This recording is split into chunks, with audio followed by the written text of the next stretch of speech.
Bismillahi Rahmaani Rahiim. Kusoo dhawaada akhirta qaybteennii 16 ee Programming Using Python. Qaybtan waxaa ku qaadan doonaa loop control statements. Loop control statements waxay qabanayaan waxaa waaye loopkan shaqada uu qabanayo sidii u socotay in wax laga bedelo oo shaqada sidii u dhaceysay ma ahan qaab kale laga dhigo. Waxaana ka mid ah in loopkii asigoo shaqadii isticmaal la gooyo ama shaqadii qayb ka mid ah laga boodo. Loop control statementska waxay u qaybsamaan 3 waana break. Marka aan Python ku joogno waxaa waaye break, pass iyo continue. Marka pass oo kaleeto hadda waxa uu macnaha ma sameynayso waxaa ugu muhiimsan break iyo continue. Sidaas awgeed waxay noo mareysay loopkan ugu dambeeyay for loop ayuu ahaa. While loop ayaa noo mareysay marka anaga hadda waxaan loopka tusaale uga soo qaadanaynaa for loop. For loop sida u shaqeynayso soo qaadanay ayadoo hal parameter qaadanayso range function ayaan kusoo tijaabinay. Hadda waxaan ka dhigi doonaa 2 parameter. 2 parameter marka wuxuu ka bilaaban doonaa shaqada awal waxay ka bilaabanay 0 hadda waxay ka bilaaban doontaa 1 ilaa waxaa la wadi doonaa aan tijaabinaa hadda marka shaqada 1 ayaa laga bilaabay ilaa 9 la waday marka 0 laga booday maadaama anaga 1 aan nooga bilaabo dhaxay. Haddana waxaan samayn karnaa inaan kusoo darno parameter saddexaad aan dhahno 2 bood marka koowaad 1 uu soo daawaco 2 ku dari doona 3 saas ku wadi doona ilaa uu ku gaaray 9. marka koowaad 1 soo daawaco 3 5 7 9 saas la sameeyay. marka noocyadaas saas loo isticmaali karaa for loopta oo rangegeeda. marka shaqadina oo soo laabano shaqadina waxay ahayd printiga markii laga tago in aan sameyno. marka qaybtan ugu horeysa waxaan qaadan doonaa break. hadda shaqada waxaa la qabanaysaa print markaa dhahaynay print aan dhahnay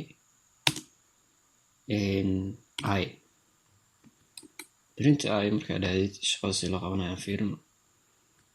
Hallay 1 3 5 7 9 haddii aan rabo kahor inaan ka boodo 5 oo kaleeto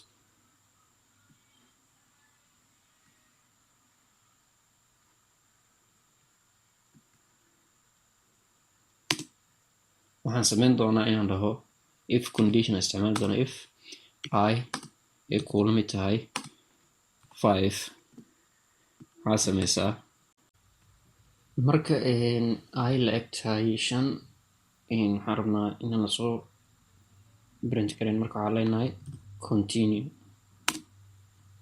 lasii shaqada la qabto 5 kuma jirto. sidoo kale waxaan ku dari karnaa inta in haddana laga boodo oo kaleeto and dhahno I is equal to 3 oo kaleeto 3 na laga boodo. okay ma fiirino meeshaan aan dhahno or by or okay labadooda laga booday. That's how it works. Continue aan fiirino break intaan iska tirno break waxay qabanaysaa inay control loopka joojiso. hadda tusaale oo kaleeto hadda dhahno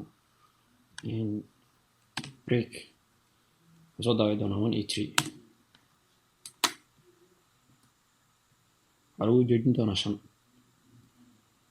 marka waxaa la sameynaa break shaqada la qabanayo waxay tahay in haddii ay markay ay marayso 5 ay la ekaato 5 hallay loopka dhan jooji. kadib marka waxaa la soo sameeyay marka koowaad xaalad waxay la ekaato ay 1 ma la egyahay 5 waa maya soo daawac. marka labaad waxay la ekaato 3 ma la egtahay 5 waa maya soo daawac. marka saddexaad 5 ma la egtahay haa loopka jooji. marka saas ayay u shaqeynaysaa. qaybteennii 16aad ee Programming Using Python intaas ayay nooga eg tahay.